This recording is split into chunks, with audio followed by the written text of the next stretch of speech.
Lactic acid ফার্মেন্টেশনের ধাপসমূহ ও সমীকরণ লিখুন, চিত্র অঙ্কন করুন। Write the steps and the equation of lactic acid fermentation and draw the diagram. Lactic acid fermentation হলো এমন একটি প্রক্রিয়া যেখানে গ্লুকোজ বা অন্যান্য 6 কার্বন শর্করা অ্যানারোবিক পরিবেশে ল্যাকটিক অ্যাসিডে রূপান্তরিত হয়। এটি মূলত ভাইরোব্যাকটেরিয়া ও পশু স্নায়ুজের মধ্যে ঘটে থাকে। ধাপসমূহ: গ্লুকোজ গ্লাইকোলাইসিস দ্বারা ভেঙে যায় গ্লুকোজ 6 ফসফেট হয়ে যায়। গ্লাইকোলাইসিসের মাধ্যমে দুটি পাইরুভেট উৎপন্ন হয়। যখন অক্সিজেন উপস্থিত থাকে না তখন পাইরুভেট ল্যাকটিক অ্যাসিডে রূপান্তরিত হয়। NADH থেকে NAD পুনর্জীবিত হয়। ল্যাকটিক অ্যাসিডটি কোষে সঞ্চিত হয় এবং বিভিন্ন খাবারে সঞ্চালিত হয়।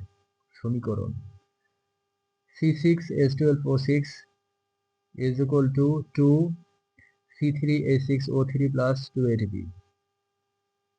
চিত্রে দেখানো হবে গ্লুকোজ থেকে পাইরুভেটের উৎপত্তি, ল্যাকটিক অ্যাসিডের গঠন এবং NAD এর রূপান্তর। উপকারিতা: দেহে শক্তি উৎপাদন দ্রুত করে, দেহে পেশি, জোড়াতালি বা অপ্রমাণিত অঙ্গের ক্ষতিরোধ করে। দুধের মধ্যে ল্যাকটিক অ্যাসিডের ফলে দই তৈরি হয়। ল্যাকটিক অ্যাসিডের ফার্মেন্টেশনের ধাপসমূহ ও সমীকরণ লিখুন, চিত্র অঙ্কন করুন।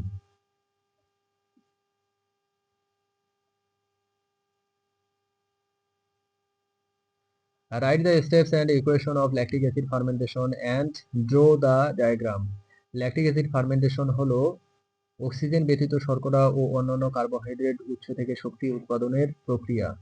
Lactic acid fermentation is the process of energy production from carbohydrates without oxygen. ধাপসমূহ: গ্লুকোজ ভেঙে গ্লুকোজ 6 ফসফেটে পরিণত হয়। এটি গ্লিসারালডিহাইড 3 ফসফেটে যায়। গ্লাইকোলাইসিসের মাধ্যমে দুটি পাইরুভেটে তৈরি হয়। অক্সিজেন না থাকায় পাইরুভেট ল্যাকটিক অ্যাসিডে বদলায়। NADH থেকে NAD প্লাস পুনর্জন্ম হয়। সমীকরণ: C6H12O6 is equal to 2 C3H6O3 plus 2 ATP। Alcoholic fermentation কি? এটি কিভাবে রুটি ও বেকারিতে বিয়ারে তৈরিতে ব্যবহৃত হয়। What is alcoholic fermentation? How is it used in the making of bread and beer? Alcoholic fermentation হলো এমন একটি প্রক্রিয়া যেখানে গ্লুকোজ থেকে ইথানল ও কার্বন ডাইঅক্সাইড উৎপন্ন হয় অক্সিজেন অবর্তমানে। Alcoholic fermentation is the process where glucose is converted into ethanol and carbon dioxide in the absence of oxygen. রুটিতে এই কার্বন ডাইঅক্সাইড গ্যাসের ফলে ফেনা তৈরি হয় যা ময়দাকে ফুলিয়ে তোলে। In bread, the carbon dioxide gas forms bubble that make the dough rise. বিয়ারে ইথানল তৈরি হয় যা মদ তৈরি করতে ব্যবহৃত হয়। In beer, ethanol is produced which is used to make alcoholic beverage. Hans ক্রেবসের অবদান কি? তার ছবি সহ বর্ণনা দিন। What is Hans Krebs' contribution? Describe with his photo. Hans Krebs একজন বিখ্যাত জৈব রসায়নবিদ যিনি ক্রেব চক্র বা সাইট্রিক অ্যাসিড চক্র আবিষ্কার করেন যা শ্বাসক্রিয়ার গুরুত্বপূর্ণ অংশ। তিনি 1953 সালে এই আবিষ্কারের জন্য নোবেল পুরস্কার পান।